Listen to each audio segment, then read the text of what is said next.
Hello and welcome to My Deep Guide and to a non-review of the Kindle Scribe, the new Kindle Scribe for 2025 or 2026. This is, as the title of the video clearly says, not a review. I don't have the device and I'm not going to pretend that I have the device. Instead, in this video, what I'm going to talk about is why the device is not yet available on My Deep Guide and also my initial thoughts about it, seeing what I've seen so far and where I'm at, and basically initiate a discussion, hopefully with you guys, constructive one, to see where you guys also are at, so that we can have a productive conversation about the Kindle Scribe, the new gen, or the new gen. So first things first, why is the Kindle Scribe new generation not yet available on My Deep Guide? Well, I am based in Norway, Norway is based in Scandinavia, and Scandinavia is part of European continent. And we in Europe are not getting the Scribe yet.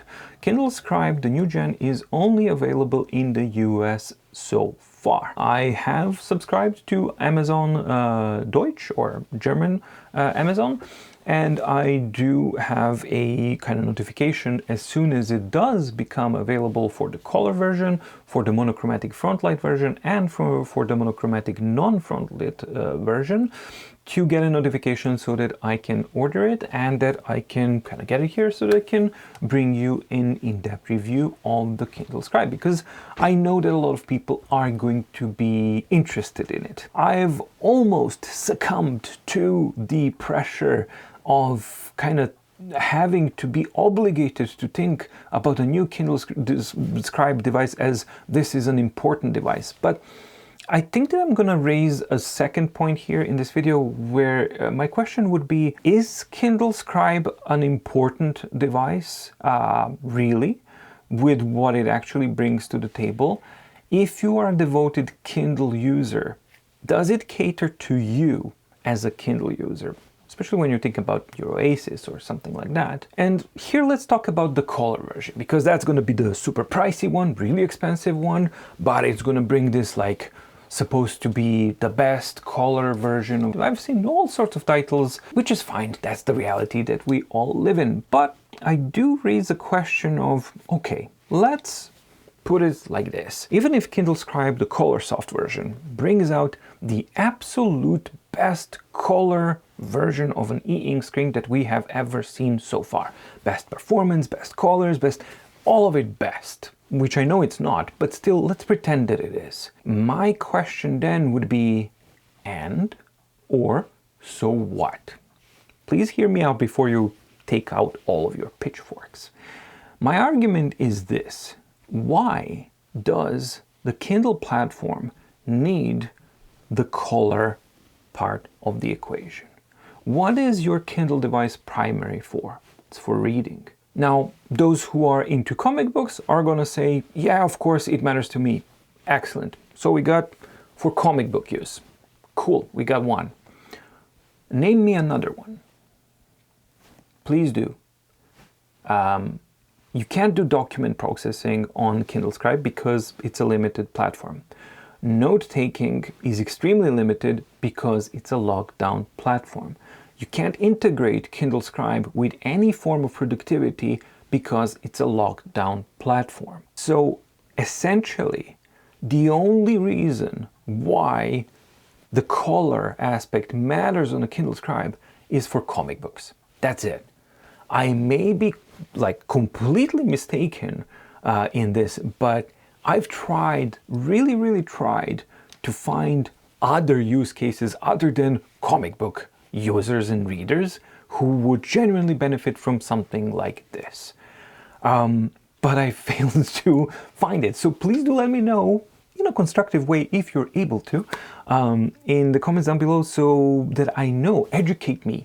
What other types of uses? Why is the color aspect so important, and why should we care so much about the Kindle Color Scribe, or whatever you want to call it, even if it is something that's absolutely the best? Because even if it is the best, we know that Amazon is going to selfishly hold it and lock it and not going to let anyone else use it for at least a year, maybe even more. which again is like reason further like, okay, so what? Like, it's great that it exists, but nobody can use it, and where you can use it, unless you're into comic books, it doesn't really matter. That's at least my standpoint. Please do correct me if you think that I'm wrong, and I would really, really appreciate it. After taking a massive dump on the Kindle Colorsoft Scribe, Kindle Scribe kind of thing now, which I know might be, interpreted as controversial, but so be it. I don't really care. What I do care about is the non-front lit Kindle Scribe, the new one. That's the one that I think is really, really interesting.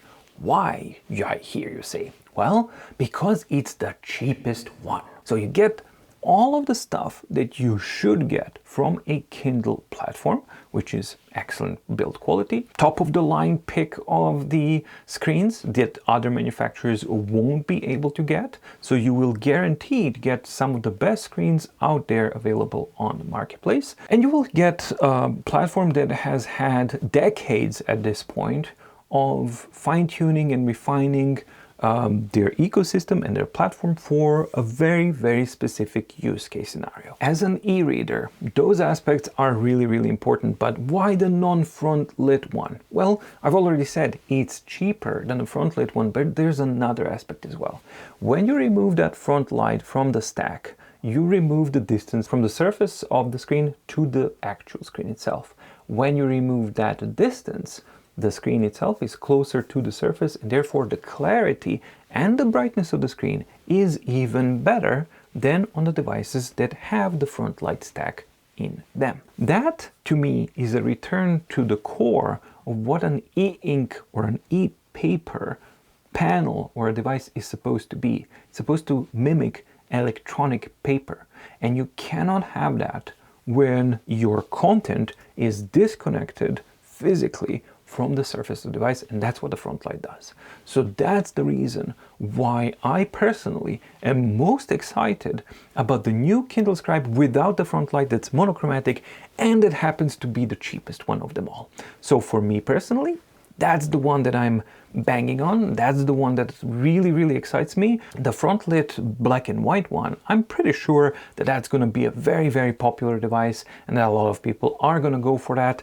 The Colorsoft, that's the one that most of the videos are going to be kind of pumping out, and they're going to be talking about it simply because it costs most and you will have an Amazon commission underneath it. So I will have that as well, right? So let's not beat around the bush. For me personally, I would have the best gain if I were able to push the most expensive device to you guys for you to buy through my affiliated links, because the percentage or whatever it is from that click that I get from that sale is going to be more for an expensive device than for the one that's cheaper. But I do things a little bit differently, as I think that you may have noticed. I tend to speak the truth that I observe around myself, and I tend to tell you my opinion that I see as I see fit, and I try to be objective as well. I think that the Kindle Scribe Colorsoft is way, way overpriced.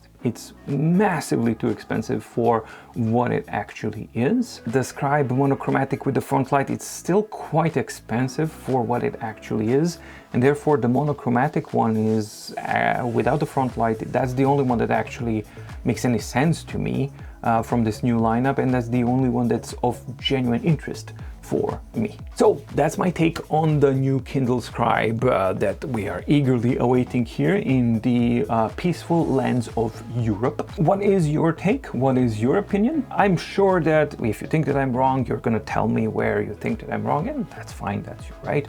But also do tell me where you think that I may be right, or where it may be like half right, half wrong, things like that, because I'm interested to hear your perspective on this as well. I hope that you liked the video. If you did, please like and subscribe, and ding the notification bell in the description below to get notified when new videos come out on my deep guide. Thank you so much for watching. Stay safe, stay healthy, and see you in the next video. Bye.